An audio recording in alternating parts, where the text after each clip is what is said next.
Magandang hapon mga kaibigan. For today's video ay tatalakayin natin yung aking mga manok dito sa ating backyard. At una po sa lahat dyan ay itong ating BPR. BPR po ay ginawa o binreed sa USA, sa Massachusetts noong 19th century. Bali, noong 1869 sa crossbreed ng mga Dominic chickens at saka ng Black Jabas para makuha po yung kanilang signature na feathering na ganyan po na barred. Yan po. Sila po ay magaganda, malalaki. More or less parang mga Rhode Island. For meat din po sila. Tsaka for show at pet sa mga farm. Doon po sila ginawa sa Amerika for that purpose po. Yan, ito po ang ating exhibition type or show type na BPR. Yan. Sila po ay month old. Bali, trayo po sila. Ito po yung ating roux. Tsaka po ito yung ating dalawang hen. Sa kasamaang palad po yung ating pong isang free nung nabili natin na maliit na isa ding roux. Hindi niya po kinaya makarecover dun sa sipon na tumama sa kanya dahil sobrang liit po niya. Week old lang po siya nung nakuha natin. Samantalang itong mga to magti 3 weeks na kaya medyo malaki na. Kaya yun po. Ang sunod naman natin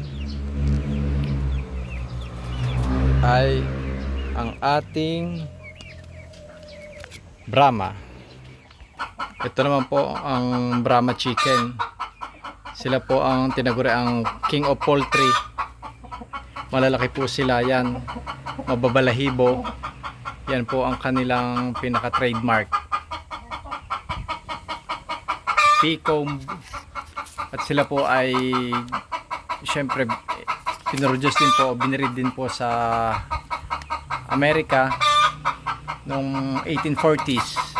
Kinross po yung mga manok na tinatawag na Shanghai chickens na galing po sa China at saka po sa mga manok na kung tawagin ay Chittagong na galing din sa Asia, sa parte naman ng India. Yan po.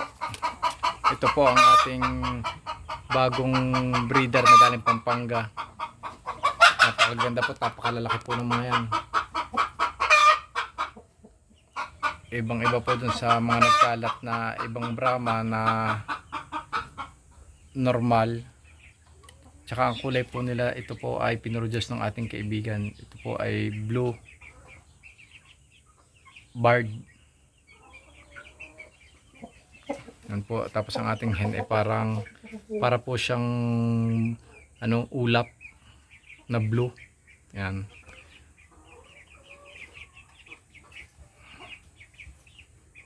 Ito pong ating roux ay parang BPR na may dugong blue. Tingnan nyo po. Para po siyang kung tawagin po siya ay kuko sa Brahma. Tingnan nyo po. Para po siyang bird plymouth rock. Yung kanya pong feathering, yung pattern. Isa po siya sa paborito ng mga pet owner, yung may mga farm, dahil napaka docile po nila, mabait, tapos calm, tapos hindi po sila mailap. Yan. Tsaka cute po sila pag tumatakbo po, para pong corgi. Ang pet po nila ipakembot-kembot yan.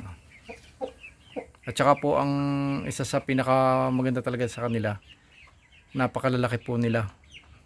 Lalo na pag nakakuha kayo ng mga quality talaga na Brahma. Napakalalaki po. Ito po sa akin ay 7 months. Yan. Tingnan nyo po, halos 2 patong, kahit 3 patong ng hollow blocks kaya niyang pantayan. Yan po. Ayan po ang pangalawa sa ating alaga dito sa farm, ang Brahma chicken. At ang sumunod na po man po ay ang tinatawag na silky. Yan. Ito pong breed na ito ay mula pa sa China. Isa po sa pinakamatandang breed ng manok na pinaniniwalaan na nagmula pa sa Han Dynasty noong 206 BC. Sila po ay parte ng mga manok na kung tawagin ay Wuguji, kung tama po ang pronunciation ko sa Chinese. Na ibig sabihin po niyan ay black-boned chickens. Dahil sila po ay para po silang ayam simani, ang kanila pong laman ay itim.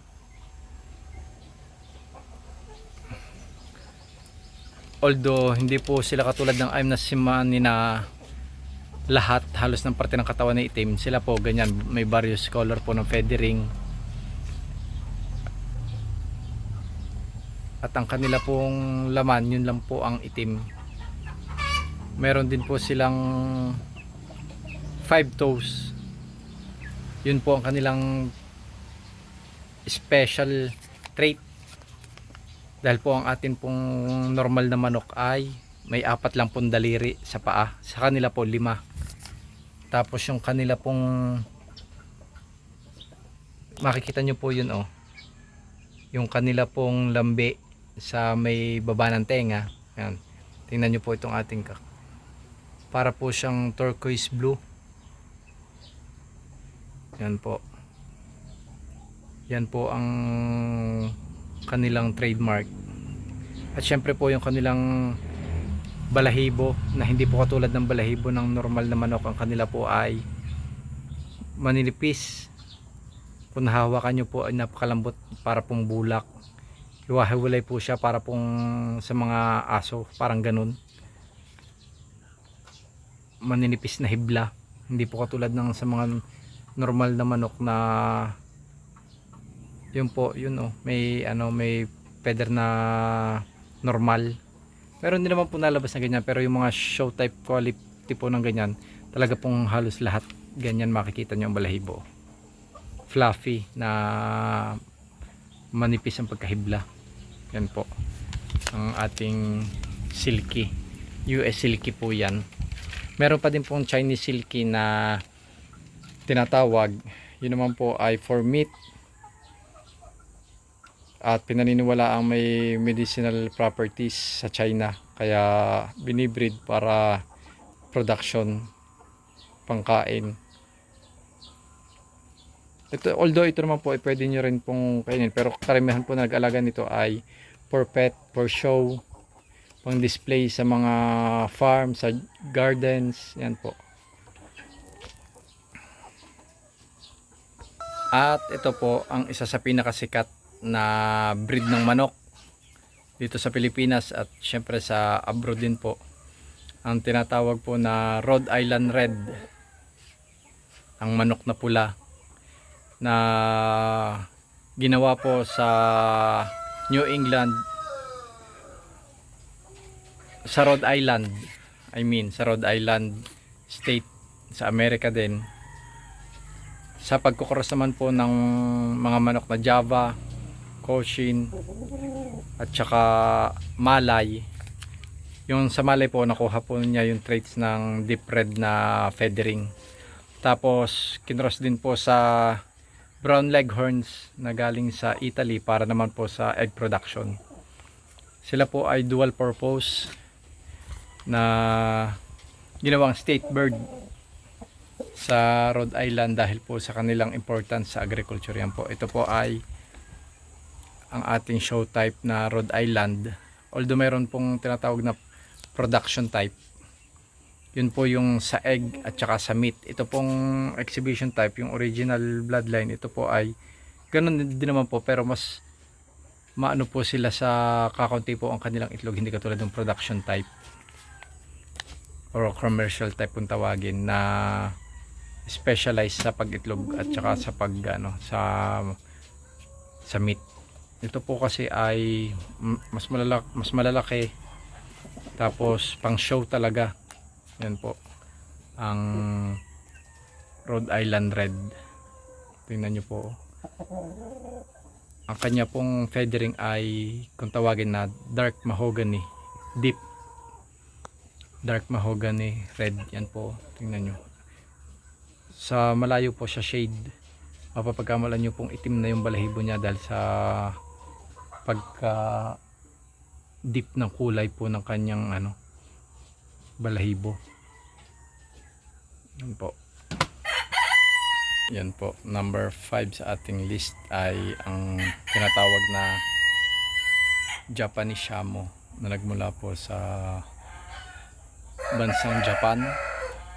Sila po ay may dugong asil, pero in-import po sila sa Japan ng matagal na panahon na, at sa sa pagse-select ng mga natatanging manok, na produce po nila ang Shamo na may posture na almost na parang tao, upright stance na diretsong-diretso po. Yun po ang kanilang trademark. May iba't iba pong klase ng Shamo. May Co-Shamo, may O-Shamo, meron pa rin pong 3 pang other varieties. Yan po. Ito pong atin ay yung yung malaki pong Shamo. Yan. Sila po ay ibinirid sa Japan para maging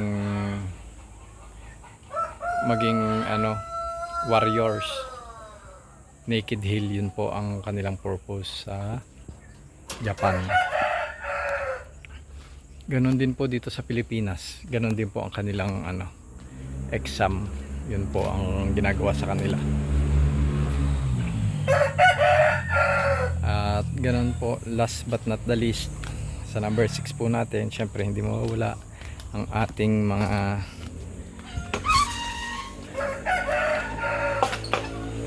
native at upgraded native.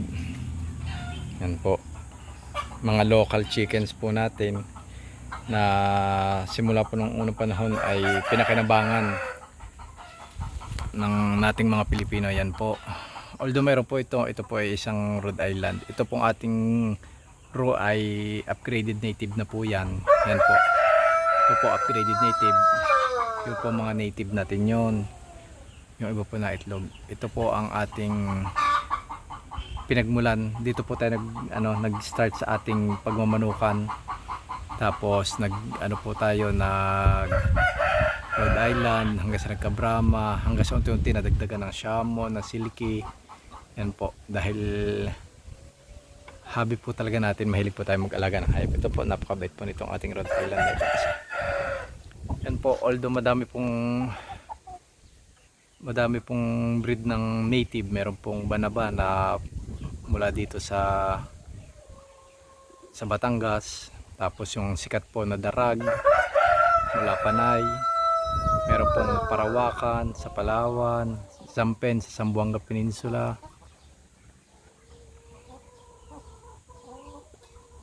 yung mga yung mga ibang breed pa po, meron pa po sa Bicol. Yan, meron pa po yung tinatawag na Bulinaw. Yan po, may mga iba't ibang breed din po ng native, depende din po sa province at sa sa isla kung saan po sila unang nakilala. Yan. Grabe po ang init dito sa amin. Talagang dito po ako tumatambay sa manukan dahil minomonitor ko po sila. Sa ibang lugar po ay umuulan na, pero dito po sa atin talagang tuyong-tuyo. Napakainit po.